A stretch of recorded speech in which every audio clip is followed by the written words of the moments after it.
Tara po mga kaibigan, samahan niyo po akong mag-almusal ngayong umaga. Meron tayo ditong sukang pinakurat.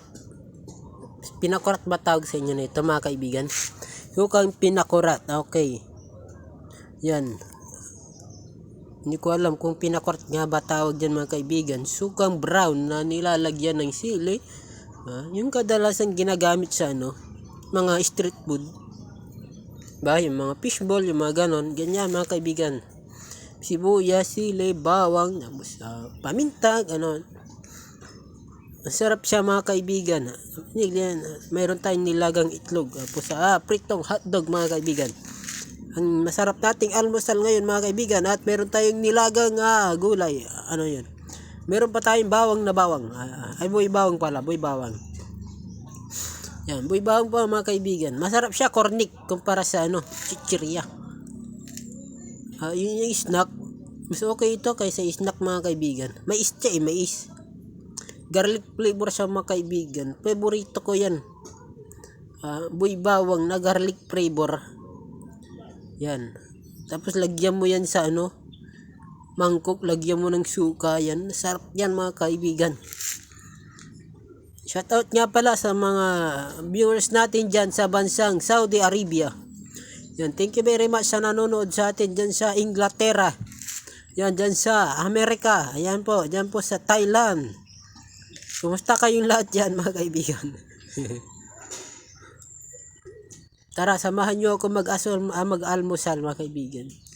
Parang hindi ako sanay kumain pag hindi maanghang mga kaibigan. Sanay na akong kumain na maanghang. May kasamang sili. Manghang mga kaibigan Yan, nilagang pechay po mga kaibigan. Mas sustansya. Nilagang pechay. Nilagang pechay mga kaibigan. Tapos yung kanin natin ay sinangag mga kaibigan. Yung tirang kanin kagabi. Sinangag mga kaibigan. Tara, kain tayo. Kumain na kayo mga kaibigan. Merry Christmas po sa inyong lahat.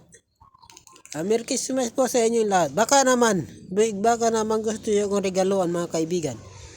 Tumatanggap po ako ng regalo. Mabait po kasi akong bata. Kaya tumatanggap ako ng regalo. Kayo lang, kung gusto nyo akong bigyan mga kaibigan, hindi ko tatanggihan yan. Total Pasko naman. Sana mga kaibigan, maalala natin kung ano talaga ang diwa ng Pasko. Kung bakit mayroong Pasko. Mga kaibigan, huwag natin kalimutan kung bakit mayroong Pasko. Okay? Huwag lang basta Pasko at magdiwang. Matuto tayong magpasalamat kung bakit mayroong Pasko. At ano ang dahilan kung bakit mayroong Pasko. Yung iba kasi mali yung pagdiriwang Hindi ba pagdiriwang Christmas nga, di ba? Pasko yan, kapanganakan ng ating Panginoon. Tapos kayo mag-iinuman. Mali yan. Mali yan mga kaibigan. Maling pagdiriwang yun Yung magdiriwang kayong Pasko. Tapos mag-iinuman, maglalasingan. Hindi naman ganun ang diwa ng Pasko mga kaibigan. Dapat Pasko walang nag-iinom. Ganun dapat. Hindi dapat kayo naglalasing. Kasi nga Christmas yan kaarawan ng ating Panginoon. Dapat nagpupuri, nagpapasalamat tayo sa Diyos. Ganun dapat ang pagdiriwang ng Pasko. Tara, kain tayo.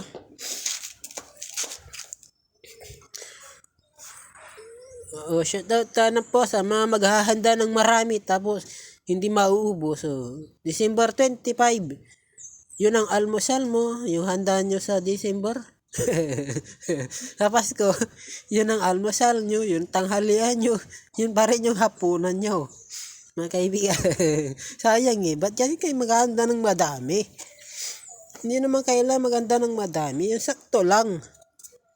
Tapos lutuin nyo, tuwing umaga. Diba?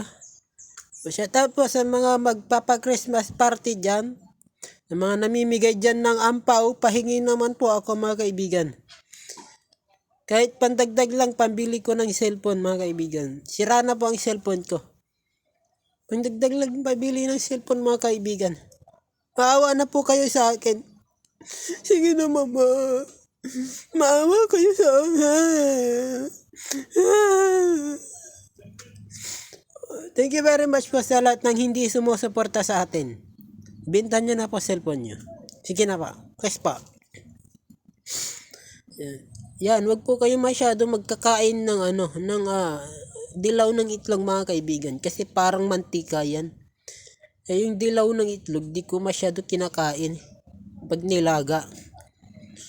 Kasi para siyang sebo. Siya, mantika. Parang kolesterol. Magbabara yan sa ugat mga kaibigan. Kaya wag nyo na masyado patulan yung nilaga. Pwede naman isang beses silang isang araw. Wag mo na sobrahan.